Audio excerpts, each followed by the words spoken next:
नमस्कार, solar astronomy series के एक नए डिस्कशन में आप सभी का स्वागत है। आज हम डिस्कस करने वाले सनस्पॉट्स के बारे में। ये पार्ट 2 है। अगर आपने पार्ट 1 नहीं देखा है तो मैं रेकमेंड करूंगा कि आप पार्ट 1 पहले देख लीजिए। तो पार्ट 1 में हमने डिस्कस किया कि सनस्पॉट के हिस्टोरिकल ऑब्जर्वेशंस के बारे में। आज हम डिस्कस करेंगे इसके स्ट्रक्चरल कॉम्प्लेक्सिटीज़ के बारे में और इसके फिजिकल ओरिजिन के बारे में।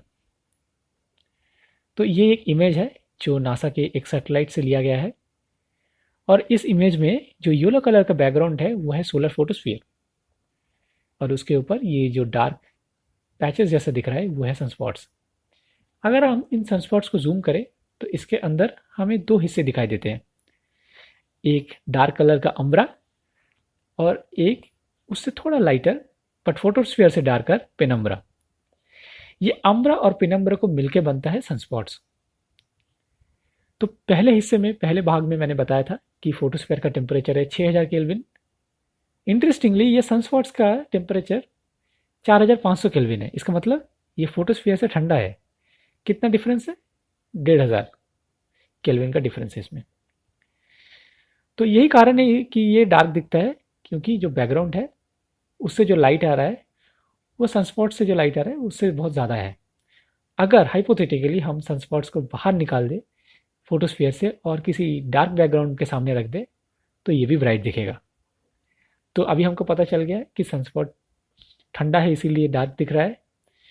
तो हम जानने की कोशिश करते हैं इसकी फिजिकल ओरिजिन के बारे में, मतलब ये किस चीज़ से बना हुआ है। ये कहानी है 1908 की, जब एक अमेरिकन एस्ट्रोफिजिसिस्ट जिनका नाम है जॉर्ज एलरी हेल, उन्होंने सन के स्पेक्ट्रोस्कोपिक ऑब्जर्वेशंस को स्टडी किया। अब ये स्पेक्ट्रोस्कोपी क्या है कि अगर आप लाइट को एक डिस्पर्सिव मीडियम जैसे एक प्रिज्म से, स्पेक्ट्रोस्कोपिक प्रिज्म से अगर आप पास कीजिए तो वो लाइट अपने कंस्टिट्यूएंट कलर्स में बढ़ जाता है। तो यही सेम टेक्निक हेल साहब ने अपनाया और उन्होंने सोलर फोटोस्फीयर के एक स्पेक्ट्रोस्कोपिक ऑब्जर्वेशन लिया। तो उनको एक इंटरेस्टिंग ऑब्जर्वेशन दिखा।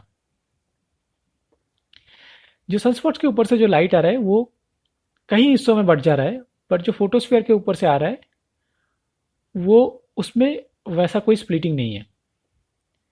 अब ये जो फेनोमेना है ये रिलेट होता है एक प्रीवियसली नोन फेनोमेना से, जिसको हम कहते हैं जीमान इफेक्ट।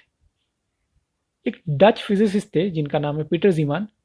उन्होंने ये ऑब्जर्व किया था कि मैग्नेटिक फील्ड के प्रेजेंस में लाइट कंपोनेंट्स में बढ़ जाते हैं।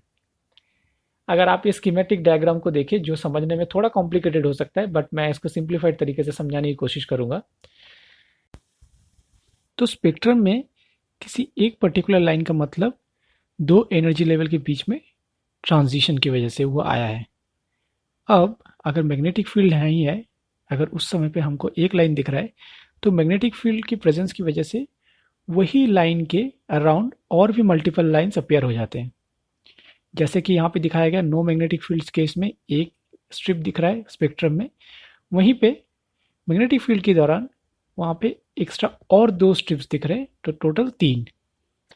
तो अब हम हेल साहब के जो ऑब्जर्वेशन है उनमें हम वापस जाएंगे तो आप पाएंगे उसमें भी सेम है कि जो फोटोस्फीयर के बाकी हिस्सों से जो लाइट आ रहा है उसमें एक ही लाइन दिखाई दे रहा है, बट जो सनस्पॉट्स के अंदर से आ रहा है उसमें 3 दिखाई दे रहा है। इसका मतलब सनस्पॉट में एक मैग्नेटिक फील्ड है।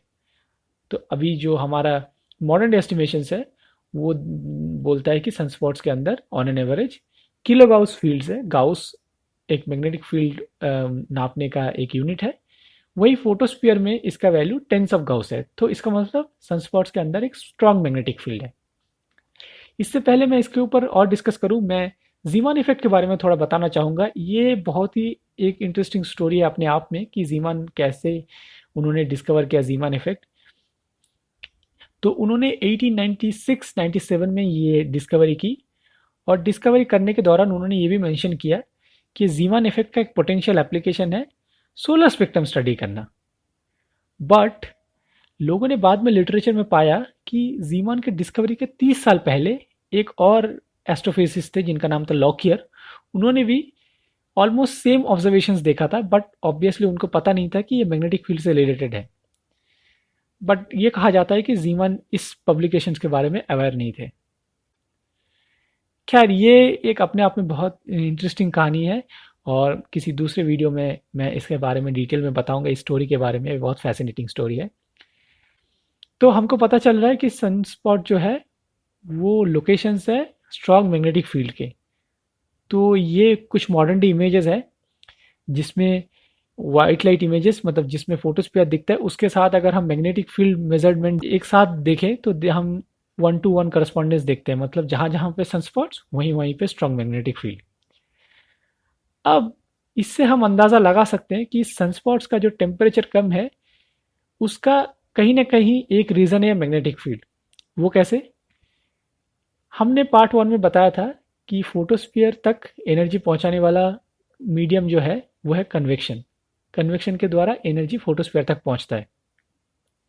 अब मैग्नेटिक फील्ड क्या करता है? उस कन्वेक्शन को वो रोकता है। मतलब जहां जहां पे मैग्नेटिक फील्ड है वहां वहां कन्वेक्शन की एफिशिएंसी कम हो जाता है।